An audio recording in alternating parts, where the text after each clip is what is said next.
BRS అధినేత మాజీ ముఖ్యమంత్రి కేసీఆర్ కుటుంబంలో తీవ్ర విషాదం చోటు చేసుకుంది. కేసీఆర్ బావమరిది జోగినపల్లి శ్రీనివాసరావు ఈ రోజు ఉదయం కన్నుమూశారు. గత కొన్ని రోజులుగా అనారోగ్యంతో బాధపడుతున్న ఆయన నేడు ఉదయం సికింద్రాబాద్లోని యశోద ఆసుపత్రిలో చికిత్స పొందుతూ తుది శ్వాస విడిచారు. జోగినపల్లి శ్రీనివాసరావు మృతి వార్త తెలుసుకున్న కుటుంబ సభ్యులు, బంధువులు ఆసుపత్రికి చేరుకున్నారు. శ్రీనివాసరావు మృతదేహాన్ని సుచిత్రలోని ఆయన నివాసానికి తరలించారు. ఆయన కుమారుడు ప్రస్తుతం అమెరికాలో ఉన్నారు. ఆయన రాక తర్వాతే అంత్యక్రియలు నిర్వహించనున్నట్లు తెలుస్తోంది. బీఆర్ఎస్ నేతల నివాళి జోగినపల్లి శ్రీనివాసరావు కేటీఆర్ కు మేనమామ, కేసీఆర్ సత్యమణి శోభకు స్వయంగా సోదరుడు. మృతి వార్త విన్న వెంటనే బీఆర్ఎస్ వర్కింగ్ ప్రెసిడెంట్ కేటీఆర్, మాజీ మంత్రి హరీష్ రావు తమకు ఉన్న అన్ని కార్యక్రమాలను రద్దు చేసుకుని సుచిత్రలోని జోగినపల్లి శ్రీనివాసరావు ఇంటికి వెళ్లారు. ఎమ్మెల్యే మల్లారెడ్డితో పాటు పలువురు నాయకులు కూడా అక్కడికి చేరుకుని నివాళులు అర్పించారు. విజయవాడ కేంద్రంగా రాజకీయం వేడెక్కుతోంది. వైసీపీ, టీడీపీ నేతల సవాళ్లు, ప్రతి సవాళ్లతో కొత్త సమీకరణాలు తెర మీదకు వస్తున్నాయి. స్థానిక సంస్థల యువ ఎన్నికల వేళ నేతలు తమ కేడర్ను సమయత్తం చేస్తున్నారు. కూటమి వైసీపీ మధ్య హోరాహోరీ రాజకీయం కొనసాగుతుంది. ఇదే సమయంలో టీడీపీ ఎమ్మెల్యే బొండ ఉమా లక్ష్యంగా వైసీపీ నేత పేర్ని నాని కీలక వ్యాఖ్యలు చేశారు. ఇదే సమయంలో టీడీపీ ఎమ్మెల్యే బొండ ఉమా లక్ష్యంగా వైసీపీ నేత పేర్ని నాని కీలక వ్యాఖ్యలు చేశారు. రాష్ట్రంలో శాంతి భద్రతలపైన ప్రశ్నించారు. తన పైన వ్యాఖ్యలు చేసిన బొండ ఉమాకు పేర్ని నాని సవాల్ చేశారు. వైసీపీ ముఖ్య నేత, మాజీ మంత్రి పేర్ని నాని రాష్ట్రంలో శాంతి భద్రతలు లేవని మండిపడ్డారు. రాష్ట్రంలో దిగజారిన శాంతి భద్రతలు, కూటమి ప్రభుత్వ వైఫల్యాలు, టీడీపీ నేతల తప్పుడు ఆరోపణలపై మండిపడ్డారు. రాజమండ్రిలో మహిళా డాక్టర్ను వెన్నుపోటు పార్టీ కార్యకర్తలు దారుణంగా చంపేసిన గంజాయి బ్యాచ్ పోలీసులపైనే దాడులకు తెగబడుతున్నా పట్టించుకోవడం లేదని ఆగ్రహం వ్యక్తం చేశారు. అమరావతి పేరుతో ప్రమోషన్ల హడావుడి చేస్తూ రైతుల భూములతో రియల్ ఎస్టేట్ వ్యాపారం చేస్తున్నారే తప్ప సాగునీరు లేక అల్లాడుతున్న కృష్ణా డెల్టా రైతుల కష్టాలు ఈ ప్రభుత్వానికి పట్టడం లేదని విమర్శించారు. ఇక తనపై, తన కుటుంబంపై టీడీపీ ఎమ్మెల్యే బొండ ఉమ చేసిన 50 కోట్ల రూపాయల ఆరోపణలను ఆయన తీవ్రంగా ఖండించారు. తాము ఆ డబ్బు ఇచ్చినట్లు సీసీటీవీ ఫుటేజ్ గానీ, కనీసం ఒక ఫోటో గానీ ఉంటే బయట పెట్టాలని, దమ్ముంటే ఈడీతో కేసు పెట్టి తమను జైలుకు పంపాలని నేరుగా సవాల్ విసిరారు. రాజమండ్రిలో మహిళా డాక్టర్ను ఇద్దరు తాగుబోతు టీడీపీ కార్యకర్తలు కారుతో గుద్ది తొక్కించి దారుణంగా చంపిస్తే పోలీసులు దాన్ని ఓ యాక్సిడెంట్ కేసుగా నీరుగార్చారని పేర్ని నాని తీవ్ర వ్యాఖ్యలు చేశారు.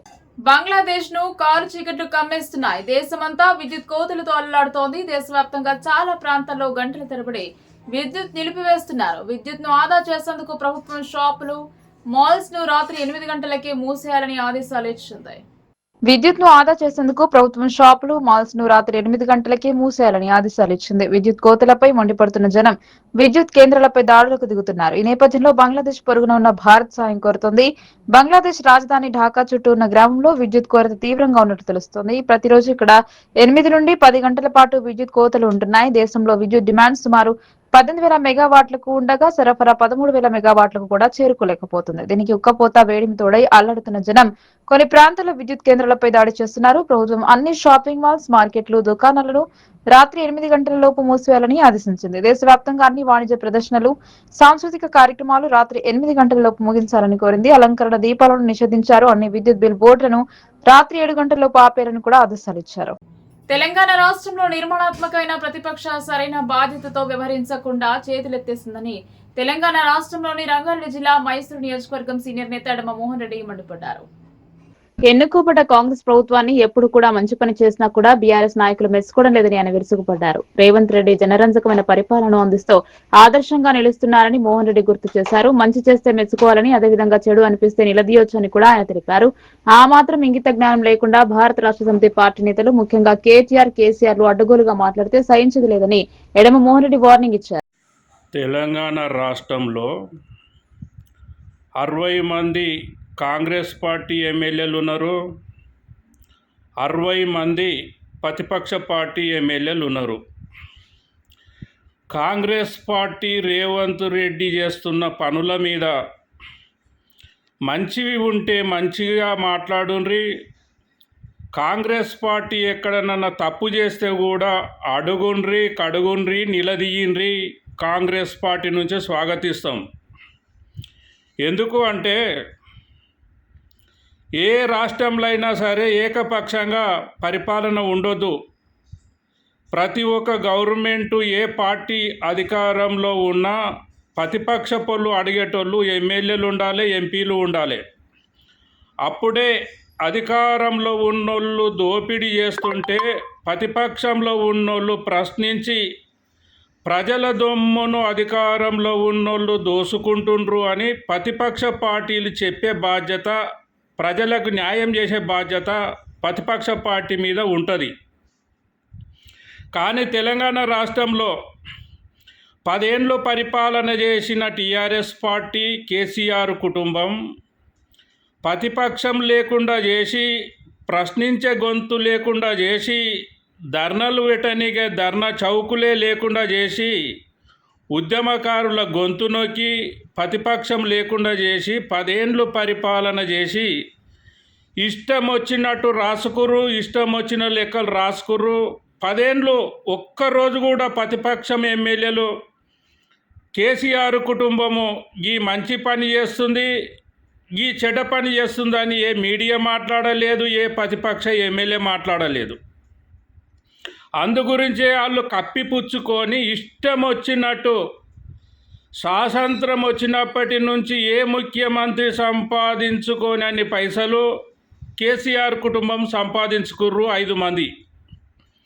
అందు గురించే ఈరోజు వాళ్ళు ఏం ఆలోచన చేస్తుర్రు అంటే, కేటీఆర్, హరీష్ రావు మేము ఇన్ని తప్పులు చేసి ఇంత సంపాదించుకున్నాం, మా లేకనే ఇప్పుడు రేవంత్ రెడ్డి కుటుంబం సంపాదించుకుంటుంది అని వాళ్ళ ఆలోచన. రేవంత్ రెడ్డి కుటుంబం ఎక్కడ తప్పు చేసినా నిలదీయమని కాంగ్రెస్ పార్టీ నుంచి మేము కూడా సపోర్ట్ చేస్తాం మీకు. కానీ మీరు అధికారంలో ఉన్నప్పుడు 1 ఎకరకు 90 లక్షలకే 1 ఎకరా భూమి కంపెనీలకు మీరు ఇచ్చిర్రు. ఇలా రేవంత్ రెడ్డి ముఖ్యమంత్రి అయి ఉండి సొంత తమ్మిని కంపెనీకు 7 కోట్లకు 1 ఎకరా ఇచ్చిండు. అంటే 90 లక్షలు 1 ఎకరకు ఎక్కువనా, 7 కోట్లకు 1 ఎకరా ఎక్కువనా? టీఆర్ఎస్ పార్టీ, కేటీఆర్ దీని మీద సమాధానం ప్రజలకు అర్థమయ్యేటట్టు చెప్పాలి. 90 లక్షలకు 1 ఎకరా మీరిస్తే ఇంకా 6 అంతలు ఎక్కువ రేటు. 7 కోట్లు అంటే ఎంత అవుతుంది? 1 ఎకరం బడి 6 అంతలు ఎక్కువ రేటు అయినట్టే కదా. మరి ప్రజలకు ఎక్కడ నష్టం చేసిండు? రేవంత్ రెడ్డి తమ్ములకు ఎక్కడ దోచిపెట్టిండు? దీని మీద ప్రజలకు అర్థమయ్యేటట్టు చెప్పేటోళ్ళు కావాలి. రెండోది, మహేశ్వరం నియోజకవర్గంలో కనివిని ఎరుగని రీతిలో ఇక్కడ ఎంపీ లేకున్నా, ఎమ్మెల్యే కాంగ్రెస్ పార్టీకి లేకున్నా, నల్లమల్ల ముద్దు బిడ్డ భారత్ ఫ్యూచర్ సిటీ తీసుకొచ్చి స్కిల్ యూనివర్సిటీ పెట్టి దేశ విదేశాలలో ఉన్న దిగ్గజ కంపెనీలను తీసుకొచ్చి 30,000 ఎకరాల భూమి లీగల్గా 1 ఎకరకు ఇంత రేటు అని డిక్లేర్ చేసి వాళ్ళ దగ్గర గవర్నమెంట్కు పైసలు తీసుకొని వాళ్ళకి ఇలా రిజిస్ట్రేషన్లు చేసి లీగల్గా దేశ విదేశాలలో ఉన్న దిగ్గజ కంపెనీలను తీసుకొచ్చి తెలంగాణ రాష్ట్రంలోనే ఇతర దేశాల నుంచి తీసుకొచ్చే వస్తువులను బంద్ చేసి ఇతర దేశాలలో తయారయ్యే వస్తువుల కంపెనీలు ఇక్కడనే పెట్టి ఉత్పత్తిని తయారు చేసి ఇతర దేశాలకు ఎగుమతి చేయాలి అని కంపెనీలను ఇవాళ రేవంత్ రెడ్డి తీసుకొస్తుండు. ఇక కొంతమంది మోహన్ రెడ్డి ఎప్పుడు ఫ్యూచర్ సిటీ గురించే మాట్లాడతావా అంటారు. కానీ నా మీద విమర్శలు చేసేటోళ్ళు ఆలోచన చేయండి.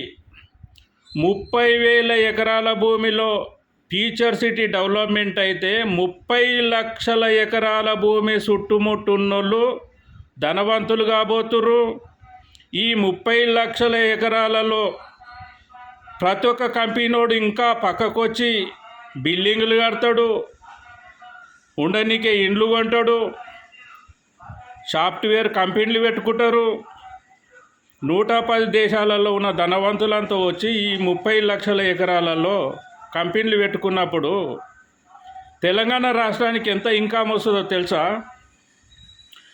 ఇవాళ హైటెక్ సిటీలో వచ్చిన ఇన్కమ్ అంతా తెలంగాణ రాష్ట్రానికి ఖర్చు పెడుతున్నారు. రేపు భారత్ ఫ్యూచర్ సిటీలో కూడా బ్రహ్మాండంగా టెక్స్ల పైసలు ఒక సంవత్సరానికి 2 లక్షల టెక్స్లు వచ్చినాయి అనుకో, 2 లక్షల కోట్ల టెక్స్లు వచ్చినాయి అనుకో, తెలంగాణ రాష్ట్ర ప్రజలందరికీ ఖర్చు పెట్టడానికి అక్కరకు వస్తాయా రావా? అందు గురించే ఒక పెద్ద ప్రాజెక్టు చేసేటప్పుడు అందరూ సపోర్టు చేయాలి. ఇప్పటికైనా కేటీఆర్ టీచర్ సిటీ కడితే ఫ్యూచరే ఉండదు అన్న మాటని వెనకకు తీసుకొని టీచర్ సిటీని బ్రహ్మాండంగా కట్టుండ్రి, ప్రతిపక్షంగా మేము సపోర్టు చేస్తాం, ఈ ప్రాంతాన్ని తెలంగాణ రాష్ట్రాన్ని డెవలప్మెంట్ చేయాలి అని ఇప్పటికైనా కేటీఆర్ కుటుంబం పేపర్ స్టేట్మెంట్లో టీవీలలో చెప్పాలి అని ఏ మోహన్ రెడ్డి విశ్లేషణ.